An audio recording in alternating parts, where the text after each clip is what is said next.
Munciana Courtside, Sectional Show. Show number 9 of the year, season 5, winding down. Randy Gardner, Mike Lingenfelter, let's go. Here we go.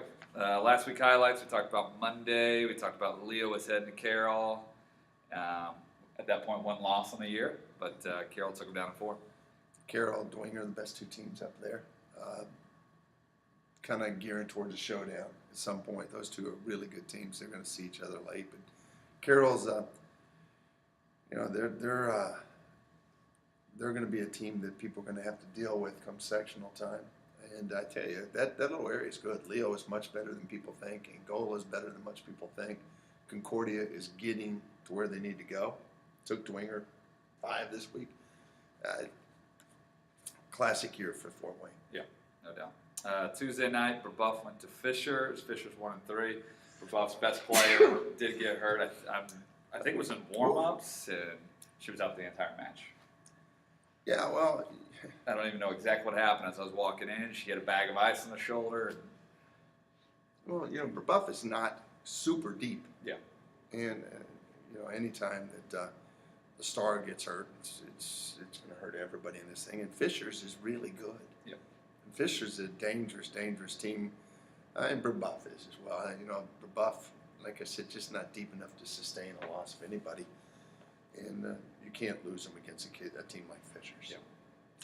We talked about also on Tuesday night, Dwinger went to Concordia. Just like we kind of predicted, talking about it, it was going to be a good one in 1-5. Dwinger, still, I think, probably the pride of Fort Wayne. But I tell you, the ground, things are closing quick. Teams are really starting to pack up, especially up there. You start to see everybody getting a little tighter at this time of year. And, it's a good, I don't know what's the matter with the set. I sneeze, you sneeze. Oh, man. I think it's a sectional allergy going down, but Dwinger, great team. And Concordia, Trish Miller's team starting to play at the right time. Yeah. We talked about Thursday night. We talked about Lloyd heading to Carroll, and Carroll beat them at 4. Angola went down. A lot of Fort Wayne to open up this show, man. Last week we talked a lot about it. I'm digging it. Carroll over Angola. Angola's a year away. Lloyd's done a tremendous job of implementing culture. Carroll's done a great job of kind of rebuilding that program. And like I said, that whole area up there, regardless of the class, 4A, 3A, it's going to be a war up there. It's going to be really fun volleyball. 2 great teams. Thursday night, Newcastle went to Yorktown. We were there.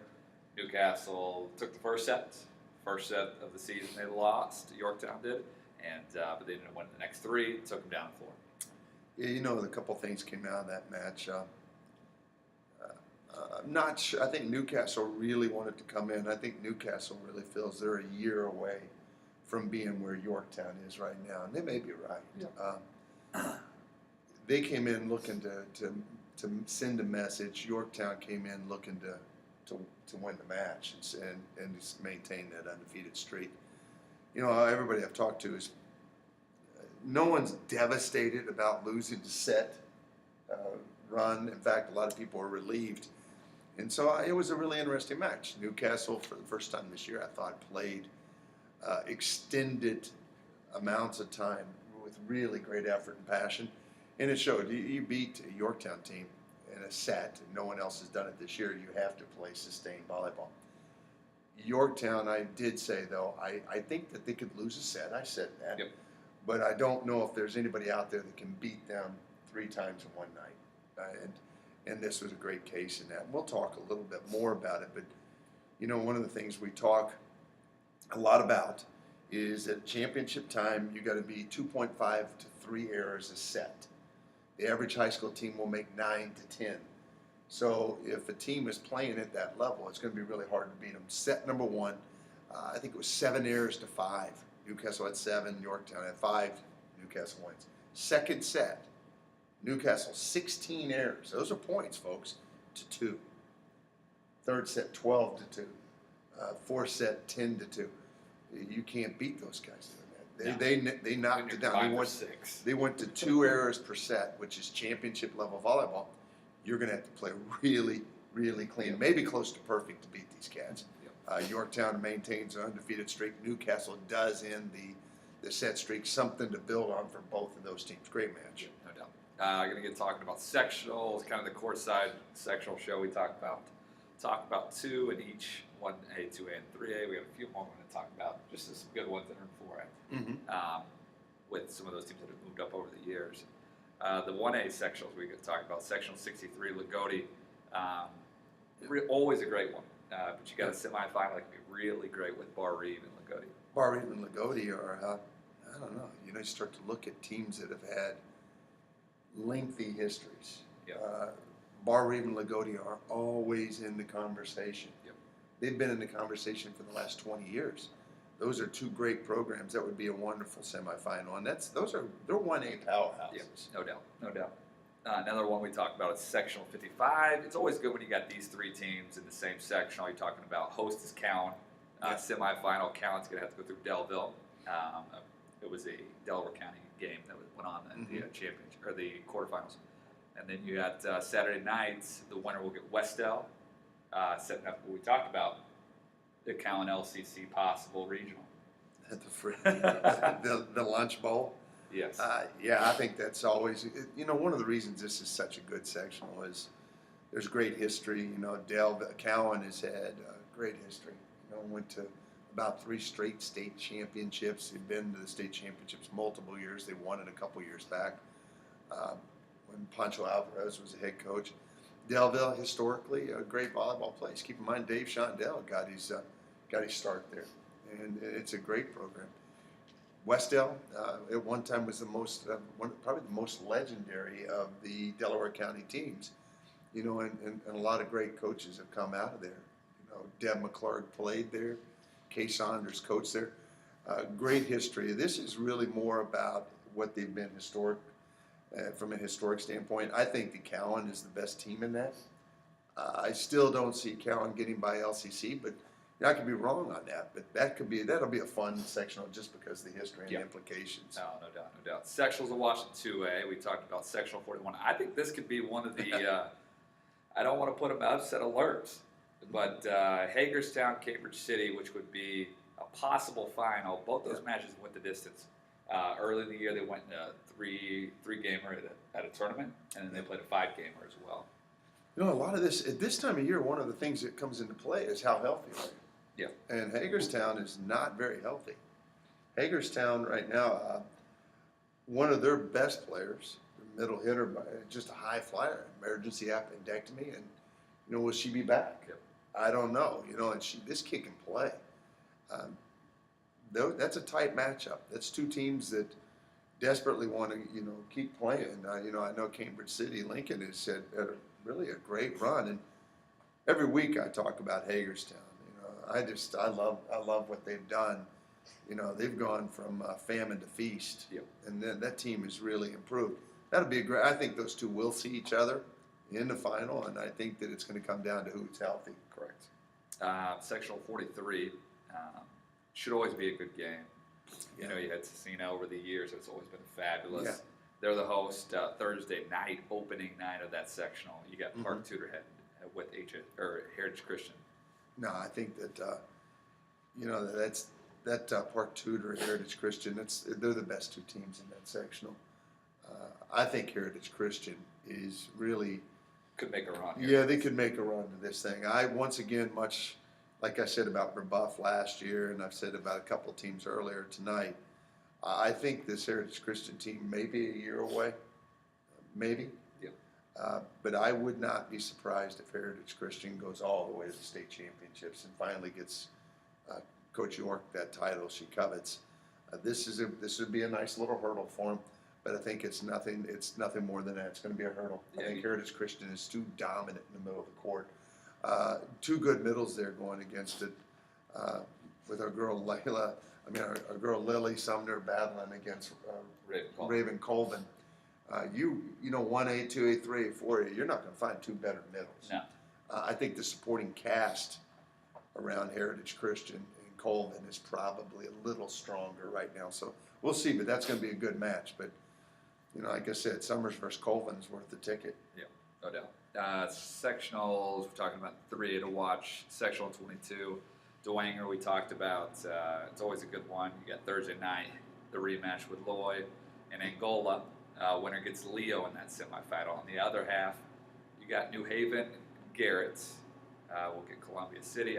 If I had to make my thoughts on that, probably that winner of Dwenger and Leo and Angola, that mix up there, will be playing the Garrett team out of that other half. Yeah, and I think Dwenger wins it. Yeah. I think Dwenger's just a little too strong for the rest of that group. That is a really solid It is. sectional. It's probably the most improved sectional. And a lot of that is the Garrett team is getting better.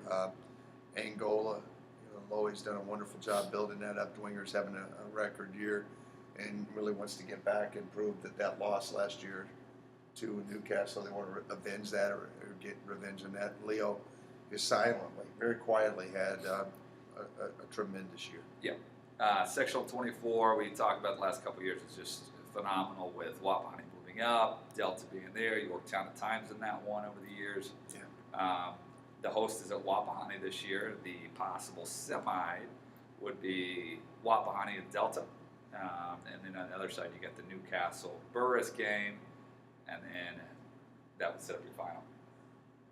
Second best sectional in the state of Indiana. And, a couple, WAP's a little down, and that's a state championship team. Burris is on the upswing. Burris is the most legendary program in the history of Indiana high school volleyball. Newcastle may be the next Indiana team to win a national championship. I think they're a year away from that. They're that talented. Delta gets their best player back in Molly Hunt. And all of a sudden you've got the makings of a really nice event. I think that that semifinal matchup of Newcastle and Burris, in my mind, is probably the championship. But it's hard at sectionals. You play that match early, and then you have a hangover for the finals or what. It's hard. It's that Saturday is really difficult to navigate a tough semi. Sometimes you have that rugged semi, and maybe Or not as tough. Thursday night. Yeah, and maybe not as tough a final, and it's easy to kind of go in and overlook people. But Newcastle and Burris, I like that matchup. I still like Newcastle in that matchup. I think that Burris is improved. Mark Perry's running a great offense.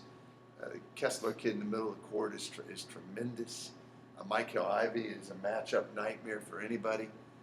But I think that the strength of schedule and in the level those guys have to play at year-round at Newcastle may give them the advantage going into this thing. I know that the secret approach of this Burris squad is to secretly hope that Coach Sarah Roush has her baby during that match or sometime right before it and won't be available to coach. That Newcastle team is in solid hands with Josh Frumpy Collins. I have no doubt. I feel good about their chances. Yeah, and you talk about it with the Wapahani kind of. You talked about don't have the hangover. I remember when we were at Wapahani, you kind of that talk was we had to take Burris down First night. Tuesday night. Yeah. You got to get through a Thursday. You got to get through a Saturday before you're going to be crowned even a sectional championship. Yep. Let alone. No, it's hard. It is hard. It's hard to keep guys locked in, but I like Newcastle in that section. I would agree with you. I think you're probably looking maybe at that Wapahani Newcastle in the final. But I think Burris, a great year. Even if you do lose those guys, you had a great year. You're building back to what you Don't count out Delta if Hunt's back in the finals. Sectional 4A, we're going to talk about. Sectional 3, quietly has become a great one. LaPorte, only 2 or 3 losses on the year, is really putting a great run together. They could be in the upset alert, kind of there with Penn. Penn's had a great year and has been a little more in the light. But LaPorte could be a team to watch out. Well, those guys always can beat each other. I mean, those guys, those are two. And they're the host school as well. Two tremendous schools. Great rivalry at that time of the year. I like both those teams. Like I said, I think that the North, and if I included the Fort Wayne area, has been really phenomenal. Yep. Maybe the most improved area in the state. So that should be a great matchup. Yep. Sectional 8, we all hear about this. Everybody talks about it. Anybody that coaches in that one, Yeah. It's watched anything. Sectional 8 host is Westfield this year. Opening night for those guys is Thursday night. HSC will do battle with Fishers. Mudsock, number 2. It's like Pacquiao and Mayweather. Mudsock too. Mudsock too. And then they're going to get the winner. Winner of that will get Westfield on that semi-side. On the other side, Carmel will play the Fighting Anderson Indians. squad. Anderson And Indians. the Fighting Ethans over there. And the winner will get Noblesville to get to that final. Yeah, I just, man, I tell you what, that's a rough sectional for the Anderson guys to be in. I mean, this is probably the best sectional in the state. I would agree with you. If the Wapahani sectional was the second best, I believe this is probably the best sectional in the state of Indiana. I don't think probably, it is the best sectional. Westfield being the host, Westfield is on the rise. Westfield's a good team, you know. They took down a Burris team that was on our honorable mention watch list earlier this weekend. They're up and down. Yeah, they took down Ron Collins. They're up and down. There's days where they're really good. There's days where they're not. Their ball handling's going to dictate where they're at. But if you don't apply service pressure, Mackenzie Daphne and the gang will put a beating on you here. Yep. They're a very, very solid team, and they're capable of winning that sectional. HSC Fishers have to fight like mad on Thursday just to get to Westfield. That's going to be tough, man. That's some wear and tear at this time of the season. HSE beat up.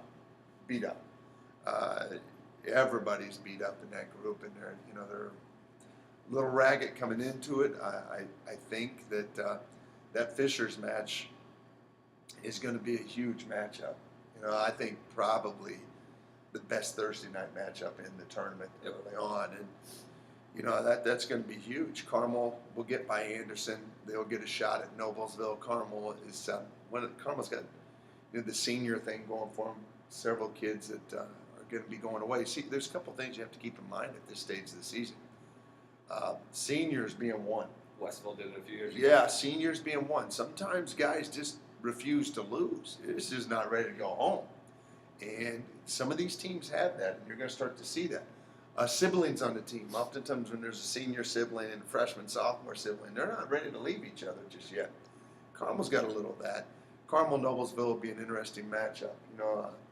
That Noblesville team has done some nice things. Nichols has had a good year. Almodovar's had a good year. I mean, it's hit 1 million balls, but can hit 1 million more in sectionals and see what happens. That's a great sectional. Who are you taking in that section? I'm going the Big East kind of style here. The Big East, we always talk about opening night. Somebody always makes a great run. The UConns of the world in basketball.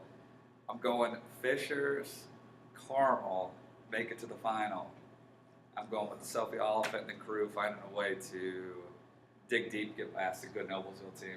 The Big East hasn't been relevant since John Thompson was at Georgetown in the 80s. I'm not even sure where the heck that came from. I'm just saying that you always talk about how I big think it the is. only reason you said the Big East was to throw people off and get Jason kind of amped up that you were going to tie the Big East into the Big Hamilton Southeastern. Gotcha. I see where you're playing. I like that. I think I love Jason, but I don't think they get past Fishers. I'm going Fishers and the upset there, and some people's eyes. The reason why, like you talked about, they're banged up, everything else. Fishers rolling, they're playing well. Healthy. Put it up on the board, Jay. Use it, take it, run with it. Put me up, put an X through me.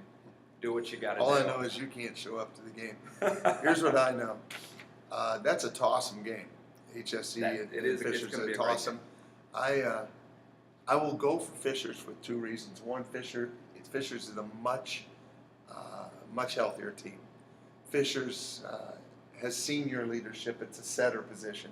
Phillips is great. Duffy is the ultimate leader in that spot, and I just can't imagine she's ready to go home yet without making some noise. And the other reason, I picked Fishers earlier this year, and it turned out well for Jason.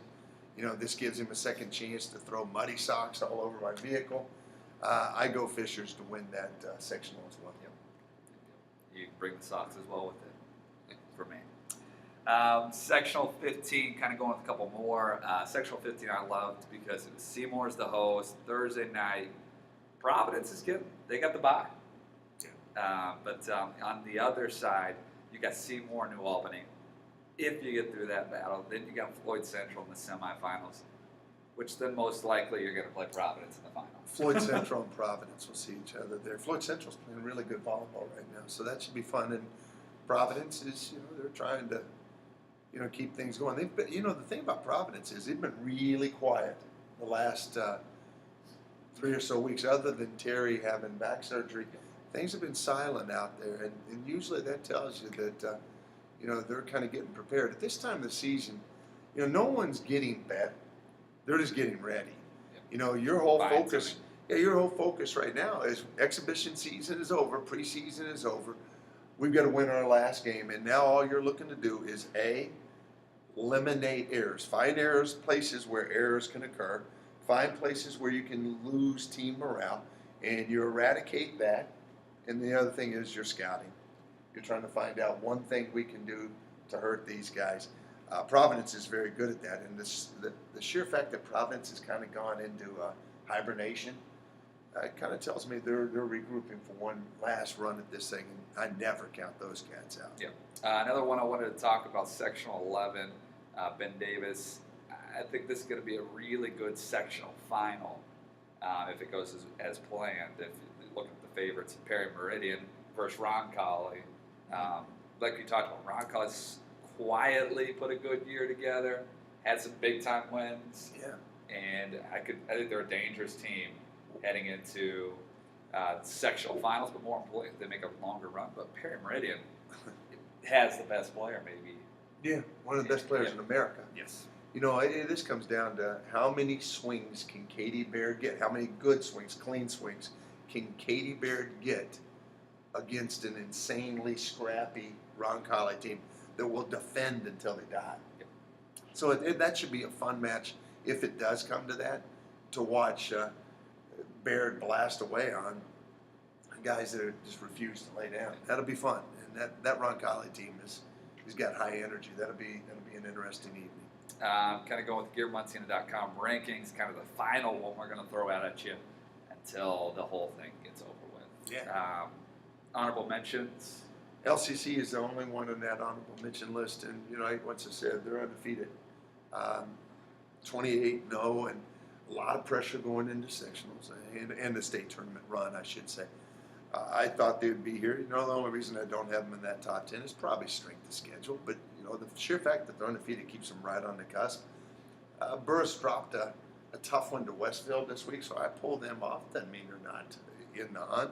I just dropped them off. My only honorable mention is LCC, and right now they just keep rolling right along. Great little team.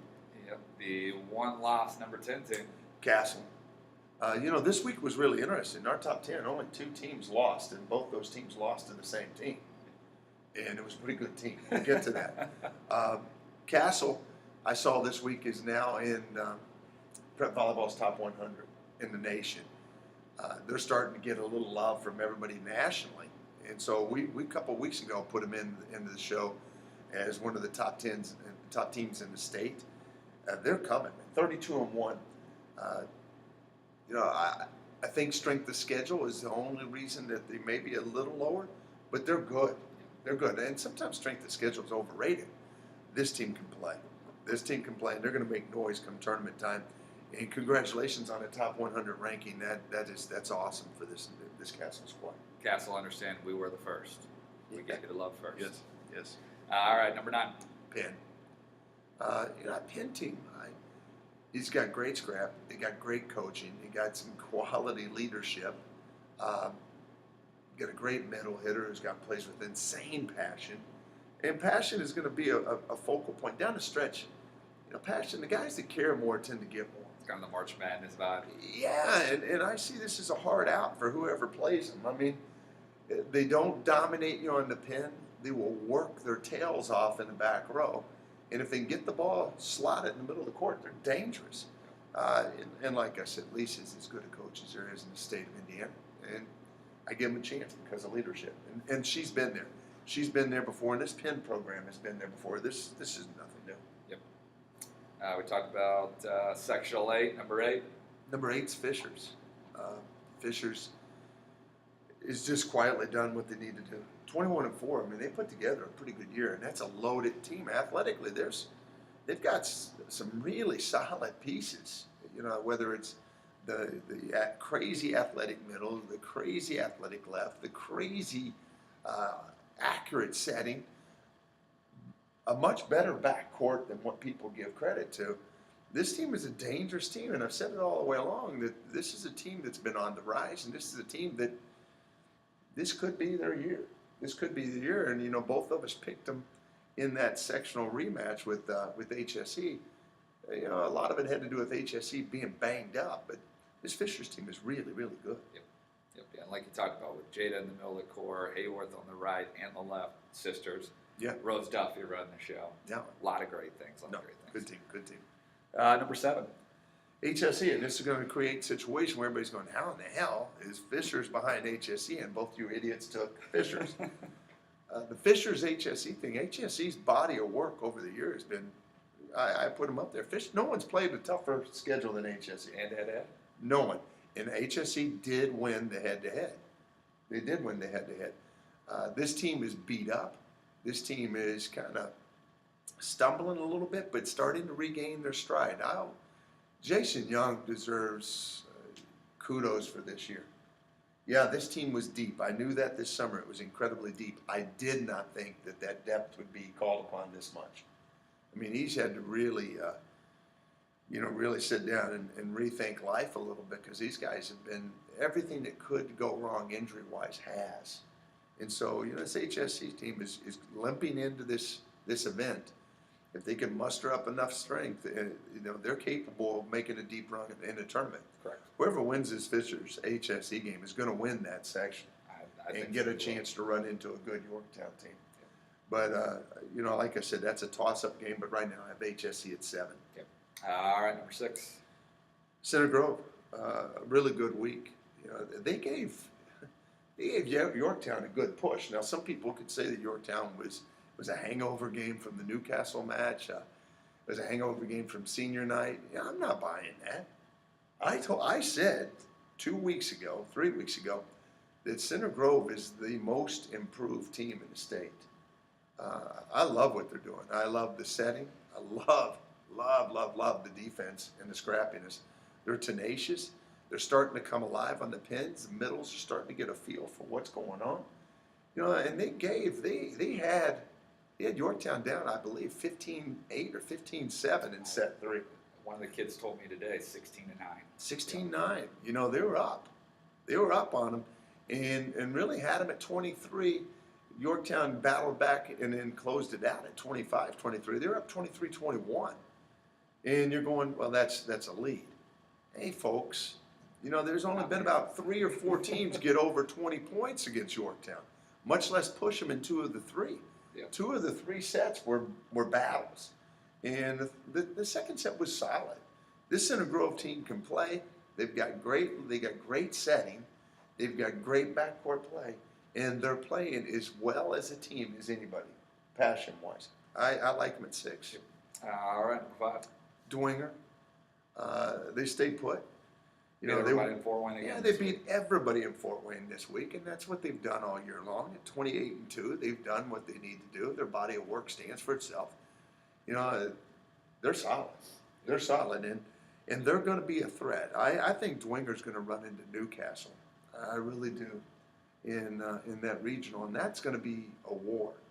And Newcastle had better be awake. I thought last year Dwinger gave them a threat. It really gave them a run. And they did. They're a dangerous team, and they're well coached, and they're hungry, and they got a revenge motive. Revenge is a big deal. You saw a little bit of that in Newcastle, Yorktown the other night. Revenge is a big deal. And this Dwinger team had their season ended last year by Newcastle. They fight their way through a pretty tough sectional. They're going to see probably Newcastle again. Yep. Just continuing that conversation, number 4. The only other team to lose this week was Newcastle. And they could have. You can't say they moved down because, I mean, to be honest with you, based on that set they did win, you could almost move them above those guys in front of them. That set, the set. Yeah. It's going to be known as the set. The first set victory against Yorktown the other night, that Newcastle team, that looked like a college match. Yeah. There were balls absolutely bombed. Defended. Mabry Shaftmaster just ripping balls, and Murr and the gang sitting back just chucking ball after ball after up. But Newcastle earned that win. It wasn't some freakish thing. They won. They beat them. They beat them one set. And I'll tell you, Yorktown made 5 errors in that set.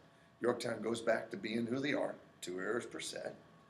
And you got to play crazy clean. Newcastle, while they played much tougher, much harder, and they had great leadership from Melanie Shaftmaster and the gang, they were really playing hard. Even though they played harder, they didn't necessarily play cleaner. There's still some communication situations, some ball handling situations that got to improve for this team to finish the way they want to finish. But there was an awful lot gained. I could tell you that team gained an awful lot in that 4-set loss. So they're my 4. I would agree with you. I think those are sometimes the revealing moments to get you going where you got to go. Oh, yeah. So. No, there's a lot of fuel and failure. Oh, yeah.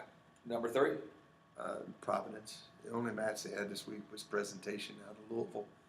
But, it's like I said, those guys are sitting back.